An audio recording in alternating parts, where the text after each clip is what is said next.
आप सभी को मेरी तरफ से जय माता दी। इस साल नव वर्ष यानी 2024 में मकर संक्रांति यानी खिचड़ी का पर्व किस दिन मनाया जाएगा, 14 तारीख या 15 तारीख? फिर से वही कन्फ्यूजन आ गया है इस साल भी। अब तो ऐसा लगता है कि हर पर्व त्यौहार जो है अपनी तिथि से एक दिन बेसी ही जा रही है।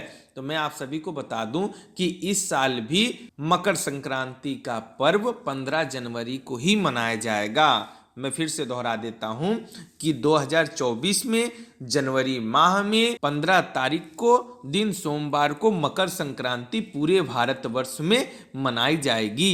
इस दिन सूर्य प्रातः 2:54 पर मकर राशि में प्रवेश करेंगे। मकर संक्रांति को देश भर में कई अलग अलग नामों से जाना जाता है, जैसे उत्तरायण, पोंगल, माघ, बिहू व अन्य कई और नाम से भी जाना जाता है, क्योंकि अलग अलग भारत में क्षेत्र है। इस पर्व को लोग अलग अलग तरीके से मनाते हैं, लेकिन जो भी पर्व आप मनाते हो वो 15 जनवरी को ही मनाना है। इस बात का आपको विशेष ध्यान रखना है। अब इसमें से कई लोग का ये भी प्रश्न होगा, मकर संक्रांति पुण्यकाल का सही समय है प्रातः काल 7:15 से सायं 6:21 तक।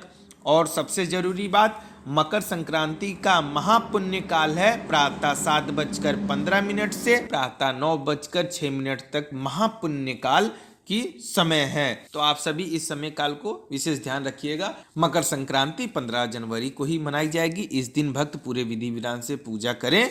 मकर संक्रांति के दिन क्या क्या करना चाहिए, इस बात का आपको विशेष ध्यान रखना चाहिए। पूजा पाठ करने से पहले उठकर पूरे घर की साफ सफाई कर लें। हो सके तो घर को पूरी तरीके से धुल लें, गंगा जल छिड़क के घर को पवित्र कर लें। इसके बाद अगर संभव हो सके तो आप आसपास की जो भी कोई पवित्र नदी आपके आसपास जो भी हो क्षेत्र में, वहां जाकर स्नान अवश्य करें, क्योंकि नदी में स्नान करने का शास्त्रों में अत्यधिक महत्व बताया गया है, खासकर संक्रांति के दिन में। अगर आप गंगा नदी में स्नान कर लें तो अति उत्तम है। अगर गंगा नदी ना संभव हो सके और कोई आपके आसपास नदी ना हो तो आपके लिए उपाय यही है कि आप जिस पानी से नहा रहे हैं उस पानी में थोड़ा सा गंगा जल मिलाकर स्नान करें। इससे भी आपको अत्यधिक लाभ होगा। इस दिन पीले वस्त्र पहनने का विशेष महत्व है। इस दिन पीले वस्त्र को धारण करके भगवान सूर्य को अर्घ्य देने से अत्यधिक लाभ होता है।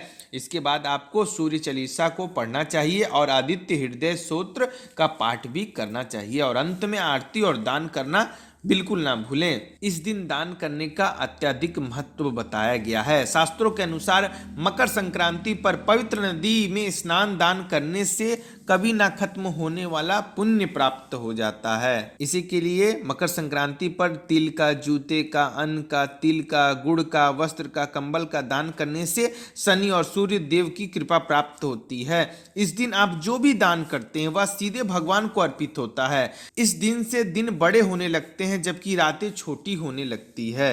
शास्त्रों में बताया गया है कि मकर संक्रांति के दिन किया हुआ गंगा स्नान 7 जन्म के पापों से मुक्ति दिलाता है। तो अगर आपको गंगा नदी स्नान करने का शुभ अवसर अगर प्राप्त हो रहा हो तो उसे यूं ही ना जाने दे, आप गंगा स्नान अवश्य ही करें। इस बात का आपको विशेष ध्यान देना चाहिए, क्योंकि गंगा नदी में स्नान करने का अवसर सभी को प्राप्त नहीं होता है। कई लोगों के मन में ये शंका थी कि मकर संक्रांति का पर्व 14 जनवरी को मनाया जाएगा या 15 जनवरी को। तो 2024 में जनवरी माह में 15 जनवरी दिन सोमवार को पूरे भारतवर्ष में हर्षोल्लास के साथ सभी लोग मकर संक्रांति का पर्व मनाएंगे। अगर मेरे द्वारा दी गई जानकारी आप सभी को पसंद आई हो तो चैनल को सब्सक्राइब करना बिल्कुल ना भूलें। धन्यवाद। जय माता दी।